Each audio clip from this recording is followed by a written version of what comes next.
Okay, and so before I leave, I actually asked Gretchen how she became interested in a plant-based diet, and here is her story. Thank you. Yeah, thank you for asking. So actually, everybody at Barnard Medical Center follows a plant-based diet. So all the nurse practitioners, all the doctors that you'll see in our practice, they follow the same diet themselves. So it often patients turn the tables on us and say, is this what you do? Is this the diet that you eat? And I say yes. And the question is well, why? And I was turned on to plant-based nutrition in 2010, 2011 when I heard about how a whole foods plant-based diet can reverse heart disease. And heart disease, as you may know, is the #1 cause of death in this country. And I thought, hey, I'm an American, I have some high blood pressure, high cholesterol, diabetes, obesity in my family. Chances are I'm at serious risk for heart disease as well. So started doing some more research. I read the China study by T. Colin Campbell. I started looking at the work of Dr. Esselstyn and Dr. Dean Ornish, and I thought, there really is something to this whole foods plant-based diet. And I was already mostly a vegetarian, mainly because I just didn't know how to cook meat at home, so I didn't really eat it, and I just never really liked it.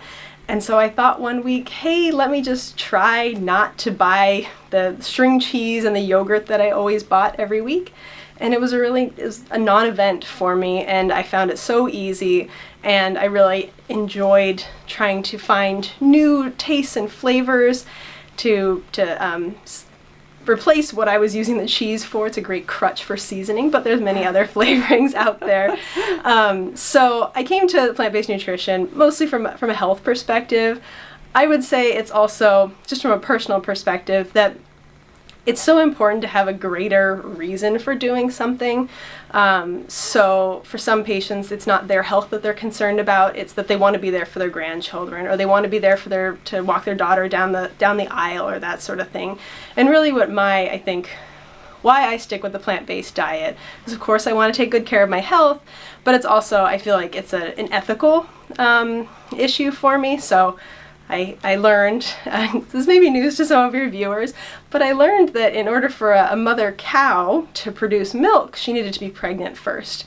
And it sounds so ignorant, but throughout my childhood, I just thought that dairy cows were a special form of cow that produced milk, and that we were doing them a favor by milking them. And I always heard stories about how, the cows would want the farmers to come milk them, and I thought that we were doing them a great favor. But what I realized is that we were taking their calves away from them, we're taking their babies away from them so that we can drink their milk.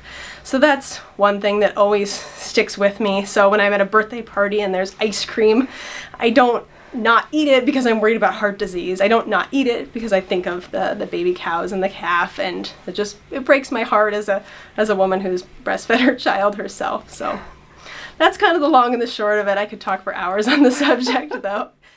Thank you very much. Of course. It was really helpful. Thank you. Thank you for making time for this today. Of course, and thank you for helping share this message. I think that nutrition is kind of a lost art, especially when it comes to the medical community, or lost art and science. So I'm glad that you're calling attention to it. Thank you.